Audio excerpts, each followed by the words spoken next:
Bismillahirrahmanirrahim. Assalamualaikum warahmatullahi wabarakatuh.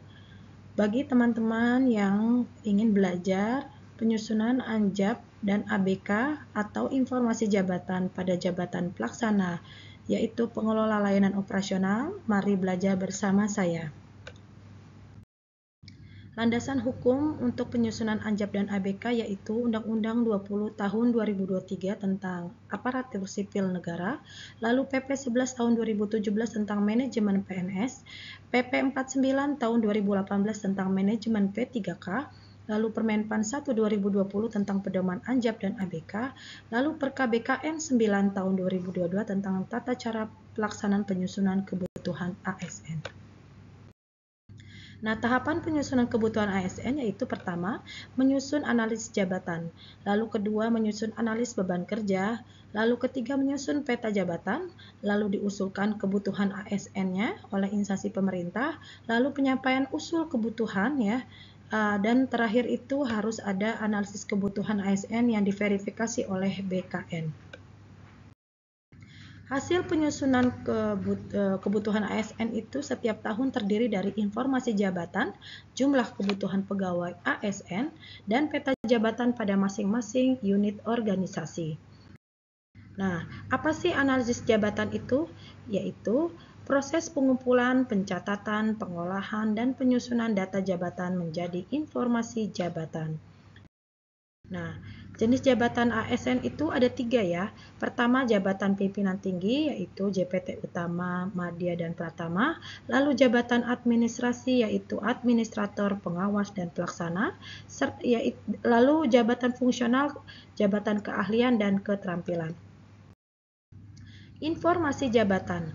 Nah, informasi jabatan terdiri dari identitas jabatan, ikhtisar jabatan, kualifikasi jabatan, tugas pokok, hasil kerja, bahan kerja, perangkat kerja, tanggung jawab, wewenang, korelasi atau hubungan jabatan yang terkait, lalu kondisi lingkungan kerja, resiko bahaya, syarat jabatan, prestasi kerja, dan kelas jabatan.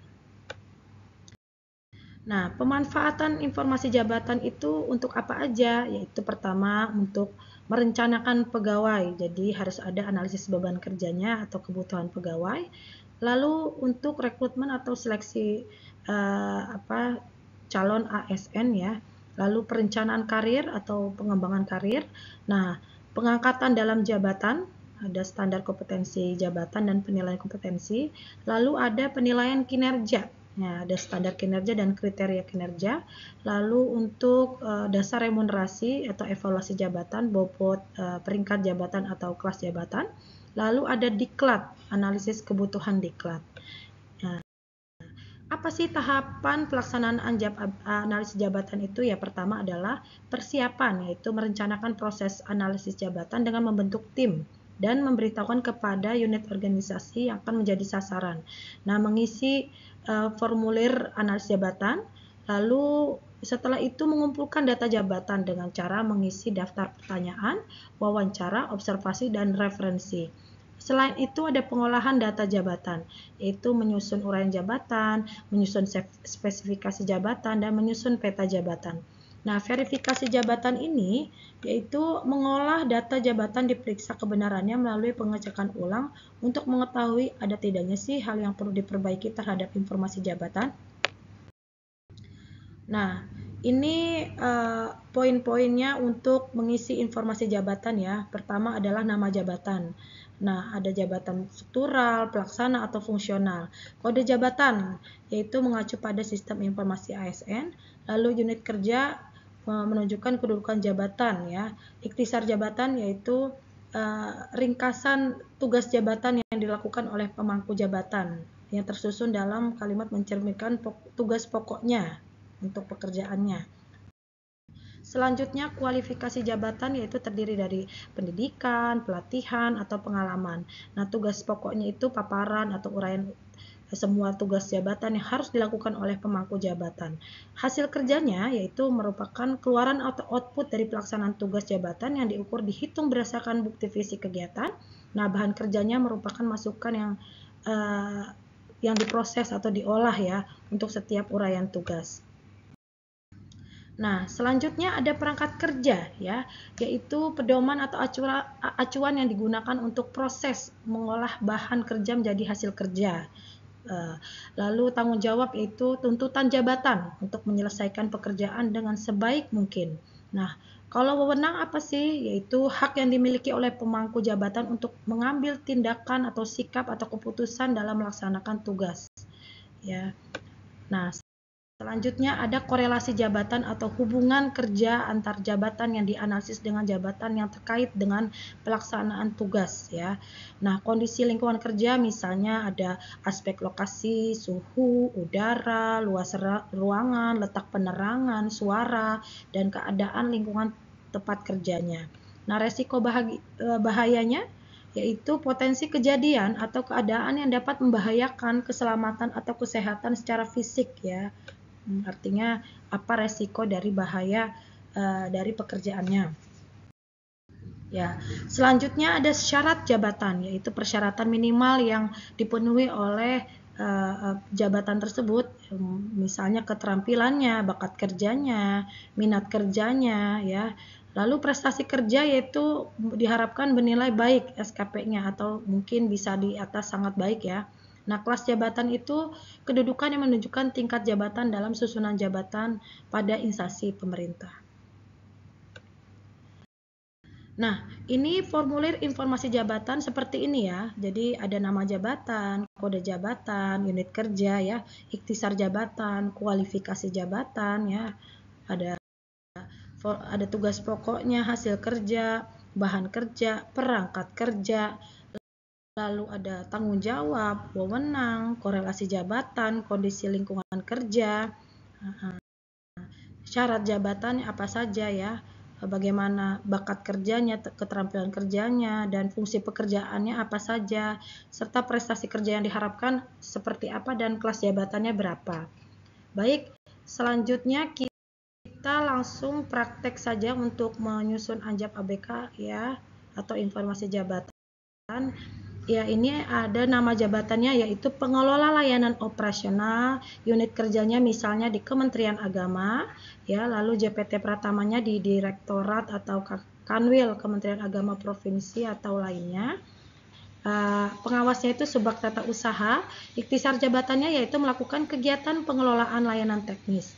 Nah, syarat jabatannya minimal D3 bidang yang relevan dari tugas jabatan. Nah, diklat penjenjangannya itu mungkin pelatihan dasar atau latsar ya, yang bisa didasari waktu saat setelah diterima menjadi CPNS atau CP3K.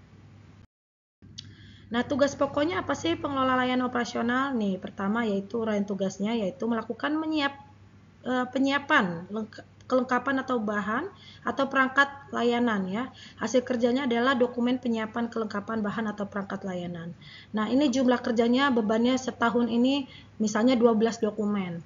Waktu penyelesaian itu 10 jam dan waktu penyelesaian efektif itu ini sudah rumus ya 1250. Nah, kebutuhan pegawai itu 0,10 artinya 12 dokumen ini ya itu dikali 10 jam dibagi 1250 ya, sehingga mendapatkan 0,10. Nah, ini uraian tugas ini mulai dari penyiapan bahan, klasifikasi bahan, koordinasi dan komunikasi, pelaksanaan tugas ya. Terus apalagi mengelola layanan, melaksanakan tugas lain, menyusun laporan hasil pelaksanaan tugas, itu ada 5 orang di sini ya, 5,704 artinya 6 orang ya kebutuhannya.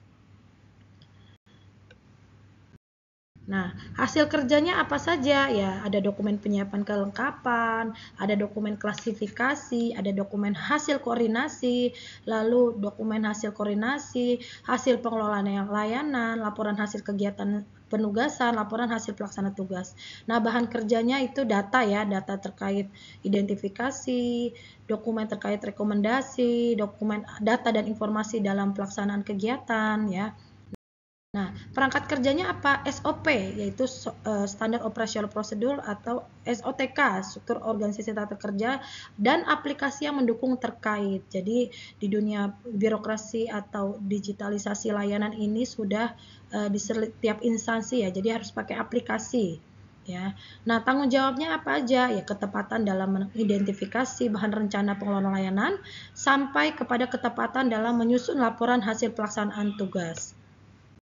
Ya, ini wewenangnya apa saja? Yaitu menentukan metode, ya, metode dalam mengidentifikasi bahan rencana pengelolaan layanan, lalu sampai menentukan metode dalam menyusun laporan hasil pelaksanaan tugas. Nah, korelasi jabatan itu atau hubungan jabatan itu bisa di koordinasi kepada JF atau jabatan fungsional yang ada di sekitar lingkungan tempat kerjanya, lalu ada jabatan pengawas ya, konsultasi dan arahan tugas. Nah, jabatan pelaksana lain itu misalnya jabatan operator lain operasional atau penata lain operasional itu melaksanakan dalam hal melaksanakan tugas laporan. Nah, kondisi lingkungan kerjanya bisa di tempat kerja, di dalam atau di luar ruangan ya. Suhunya mungkin sejuk ya, udara sejuk, keadaan ruangannya memadai, letaknya strategis, penerangannya cukup, suaranya tidak bising ya, tenang, dan keadaannya bersih ya tempatnya. Resiko bahaya mungkin belum ada ya. Nah, syarat jabatannya apa saja? Nah, ini ada keterampilan kerja, ada bakat kerja, ada minat kerja, ada upaya fisik, kondisi fisik, fungsi pekerjaan ya. Ini ada prestasi yang diharapkan itu minimal sesuai dengan ekspektasi ya. Artinya SKP-nya minimal baik ya, atau mungkin bisa sangat baik ya. Nah, kelas jabatannya itu adalah grade 6 ya, kelas jabatan atau grade. Baik, sekian, terima kasih. Jika ada salah kata, mohon maaf. Saya ucapkan selamat mengerjakan penyusunan analis jabatan. Semoga bermanfaat. Assalamualaikum warahmatullahi wabarakatuh.